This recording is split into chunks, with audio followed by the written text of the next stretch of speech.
देव ऋषि नारद से स्त्री कहने लगी, कलियुग के अनुसार मेरे ऊपर जवानी और बेटों के ऊपर बुढ़ापा है, मैं क्या करूं? तब देव ऋषि नारद कहने लगे, चिंता ना करो, मैं जरूर युक्ति ढूंढ करके लाऊंगा। देव ऋषि नारद ने यह सोचा है कि अभी ये काम होंगे, अभी पूरी तरह से कलियुग आ नहीं पाया है और तब तक ये काम होने लगे, और जब घोर कलियुग आ जाएगा महाराज तो आगे क्या होगा? अभी तो कलयुग आ नहीं पाया, ताकि पहले ही बुरे काम होने लगे, मैया के ऊपर जवानी आने लगी, बेटों पर बुढ़ापा आने लगा, और जब घोर कलयुग आ जाएगा तो महाराज क्या होगा? इसका मतलब हमें युक्ति ढूंढनी चाहिए। तब देव ऋषि नारद ने दिमाग लगाया, तो देव ऋषि नारद वहां से चले और भद्र का आश्रम पे पहुंच गए। महाराज भद्र का आश्रम पर कौन रहते थे? जो ब्रह्मा जी ने सृष्टि का निर्माण किया था, तो सबसे पहले 4 पुत्र प्रकट किए, शनक सनंदन सनातन एवं सनत कुमार, और विश्वभरमी विश्व में है पहला अवतार। हम तुम नहीं थे, कुछ नहीं था, जीव जंतु नहीं थे, पेड़ पौधा नहीं थे। जब सृष्टि का निर्माण हुआ तो सबसे पहले ब्रह्मा जी ने भी 4 बेटा पैदा करे थे। 4 सनक सनंद का उद्धार हो सकता है कब?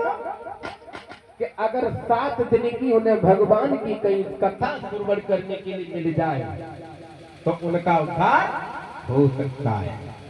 तो देव ऋषि नारद वही युक्ति ढूंढ के लाए। आज भी कलयुग में हमारे और तुम्हारे जीवन का कल्याण करती है। 7 दिन की हम तुम कथा सुनते हैं। देव ऋषि नारद ने आकर के भक्ति को बताया, दोनों बेटों को बताया कि अगर तुम्हें कहीं 7 दिन की कथा सुनने के लिए मिल जाए तो तुम्हारा उद्धार हो सकता है। अब मन में सोचने लगे कहां जाएं, तो वहीं पर पहुंच गए जहां पर सोन का ऋषि श्री सूत जी कथा श्रवण करा रहे थे। उसी जगह पर तीनों प्राणी पहुंच गए। तो पहले दिन की भगवान की कथा सुनी, शरीर पर फर्क हुआ।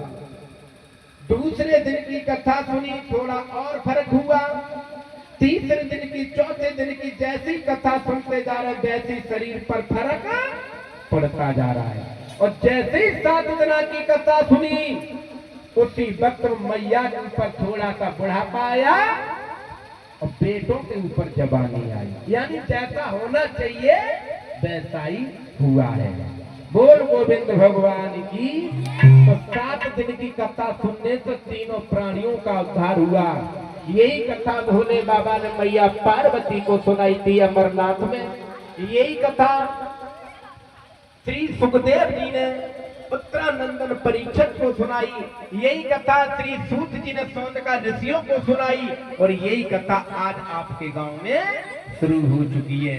तो कलयुग में हमारे तुम्हारे एक यही साधन है जो अपना जीवन का हम कल्याण कर लेते हैं।